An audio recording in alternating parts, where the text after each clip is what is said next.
ಬಾಗಲಕೋಟೆಯ ಗದ್ದನಕೇರಿ ಕ್ರಾಸ್ನಲ್ಲಿ ಕಬ್ಬು ಬೆಳೆಗಾರರ ಹೋರಾಟ ಕಂಟಿನ್ಯೂ ಆಗಿದೆ. ಕಬ್ಬಿಗೆ 3500 ರೂಪಾಯಿ ನಿಗದಿಗಾಗಿ ರೈತರು ಪ್ರೊಟೆಸ್ಟ್ ಅನ್ನು ಮಾಡ್ತಾ ಇದ್ದಾರೆ. ಹುಬ್ಬಳ್ಳಿ ಸೊಲ್ಲಾಪುರ ರಾಷ್ಟ್ರೀಯ ಹೆದ್ದಾರಿ 218ರಲ್ಲಿ ಪ್ರತಿಭಟನೆ ಜೋರಾಗಿದೆ.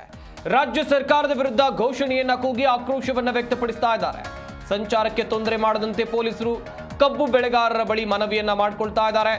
ಕಬ್ಬಿಗೆ 3500 ರೂಪಾಯಿ ನಿಗದಿ ಮಾಡುವಂತೆ ರೈತರು ಪ್ರತಿಭಟನೆಯನ್ನ ಮಾಡ್ತಾ ಇರುವಂತದ್ದು. ಹುಬ್ಬಳ್ಳಿ ಸೊಲ್ಲಾಪುರ ರಾಷ್ಟ್ರೀಯ ಹೆದ್ದಾರಿ 218 ಇದನ್ನು ತಡೆದು ಪ್ರತಿಭಟನೆಯನ್ನ ಕೈಗೊಂಡಿದ್ದಾರೆ.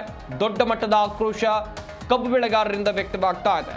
ರಾಜ್ಯ ಸರ್ಕಾರದ ವಿರುದ್ಧ ಘೋಷಣೆಯನ್ನ ಕೂಗಿ ಆಕ್ರೋಶವನ್ನ ವ್ಯಕ್ತಪಡಿಸ್ತಾ ಇದ್ದಾರೆ. ಕಾದ್ ನೋಡಬೇಕು ರಾಜ್ಯ ಸರ್ಕಾರ ಇವರ ಮನವಿಗೆ ಸ್ಪಂದಿಸುತ್ತಾ ಅಂತೇಳಿ. ಕಳೆದ ಕೆಲ ದಿನಗಳಿಂದ ರಾಜ್ಯದ ಸಾಕಷ್ಟು ಕಡೆಗಳಲ್ಲಿ ಕಬ್ಬು ಬೆಳೆಗಾರರು ಹೋರಾಟವನ್ನ ನಡೆಸ್ತಾ ಇದ್ರು ಕೂಡ ರಾಜ್ಯ ಸರ್ಕಾರದ ವತಿಯಿಂದ ಸಚಿವರುಗಳು ಸಂಧಾನ ಸಭೆ ಮಾಡಿದ್ರು ಕೂಡ ಅದು ವಿಫಲ ಆಗ್ತಾ ಇದೆ. ಈಗ ಮುಖ್ಯಮಂತ್ರಿಗಳ ನೇತೃತ್ವದಲ್ಲಿ ಸಭೆ ಇರುವಂತ ಕಾರಣಕ್ಕಾಗಿ ಎಲ್ಲರ ನಿರೀಕ್ಷೆಗಳು ಕೂಡ ಹೆಚ್ಚಾಗಿದೆ. ಒಂದ್ ಕಡೆಯಲ್ಲಿ ಹೆದ್ದಾರಿಯನ್ನ ಬಂದ್ ಮಾಡಿರುವಂತ ಕಾರಣಕ್ಕಾಗಿ ವಾಹನ ಸಂಚಾರಕ್ಕೂ ಕೂಡ ತೊಂದರೆ ಉಂಟಾಗ್ತಾ ಇದೆ.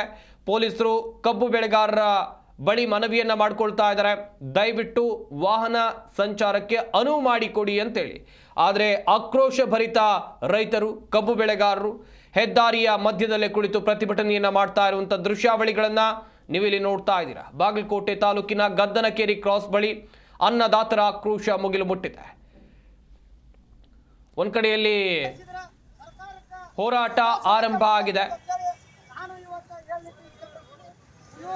ಹಲವಾರು ದಿವಸ ನಮ್ಮ ನಾಯಕರು ಇದನ್ನ ಮುಂದೆ ತಂದಂತ ಇತಿಹಾಸ ರೈತಂಗ 50 ವರ್ಷ ಆದ್ರೂ ಯಾರಿಗೂ ಇದನ್ನ ಬೇಕಿಲ್ಲ.